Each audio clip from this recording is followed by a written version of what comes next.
ekene nwoke ekene nwaanyị n'ụbọchị tata bụ ụbọchị malite a sị m ọmaka ma elu gị bụ onye na-anụ n'onu mma akpọ n'ihe mụ bụ nwa ụmụ ojii gee ntị n'onu n'ụmụ ozi ọma ji wee bịa ọ gịnị ka nwa ụmụ ojii ji wee bịa n'ụbọchị tata gị bụ onye na-aya ashima gee ntị n'onu n'onwe nkụzi ndị wee bịa ekene m alụsị ikwu nne m uderire ebunurue nnekwu udedeje deme nsị gị bụ nwoke gị bụ nwaanyị na-anụ n'onu m na ọ ga-adịrị na mma ife ọ bụla itiri aka bụ ezuru ibe ga-eme na ndụ ọ ga-adịrị na mma dịka ụmụ na mma n'afa Chukwu na ndị ana ise gị bụ nwanne m nwoke gị bụ nwanne m nwaanyị nke nwe onye ashima na-eme gee ntị n'onu na nke ọlụ gị akụkọ agwa m nna m adịghị otu n'ọgwụ tested and confirmed ọ bụrụ na ị na-anya n'iru ọgwụ ị ga-abụ ihe ntụbata kedu ihe izi ntụbata mkpụrụ lokal mango seed ya ka ị ga-eweta alụ ọ bụrụ na ị wetasị ya kedu ihe ọzọ na-esi ya hot water mmiri esi n'ọkụ kedu ka ị ga-esi wee rụrụ n'ọrụ a ka ị wee mee gịnị gwọọ onye na-ayọ ashima bụ ajọ ọya mmadụ nkịta anyị nọ n'oge oge this time of season ka ashima ji enyekarị onye ọ na-edistọb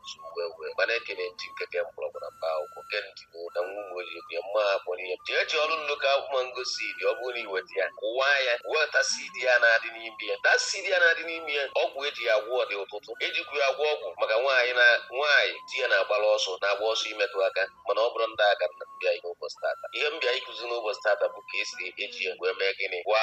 ihe a na-akpọ ashima na ashima abụrụ ezigbo ọya ịbụ onye ashima na-eme ekwu na Chineke ga-agwọ gị na apụchi na ndị ana ise ọ bụrụ na iwetalụ lokal mango seed ya wee kụwa ya wetalụ ndị ịna seed dị ya n'ime kedu ife ị ga-eme grandwa ya ọ bụrụ na ị grandsia ya ime gịnị ịgba ya n'anwụ ka ọ dry ya ọma afta ka ọ dries chọrọ m original honey ọ bụrụ na iweta original honey kedu ife ọya izi ya weta mmiri esi n'ọkụ ka ị ga-esi wee mix ihe nda ọ bụrụ na iweta glaasị ya eji aṅụ biya gbanye mmiri esi n'ọkụ ọ bụrụ na ị gbanye mmiri esi n'ọkụ chọọrụ 1 spoon of mango seed nke abụ dry ya dry ka ị grand chọọrụ 1 spoon tinye ya na mmiri esi n'ọkụ chọọrụ m original honey nnukwu ya 1 spoon tinye 1 tablespoon eri rice tinyekwu ya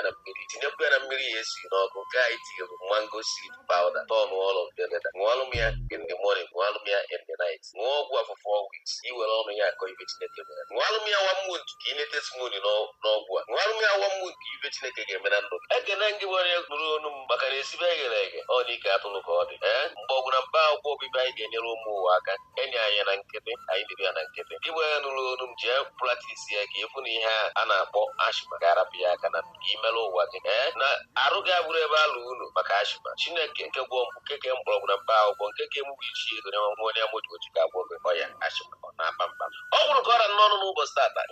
oziọma ọmụ bụ High Chief Simon Umeji Ede abụ m onye amụji vileji Umuji mana ọmụ bụ okwu Igbo nke mmụda sitesi ya gosi ọgụ ọmụ a sị m ọmaka ma elu gị onye nụrụ ọ ga-adịrị na mma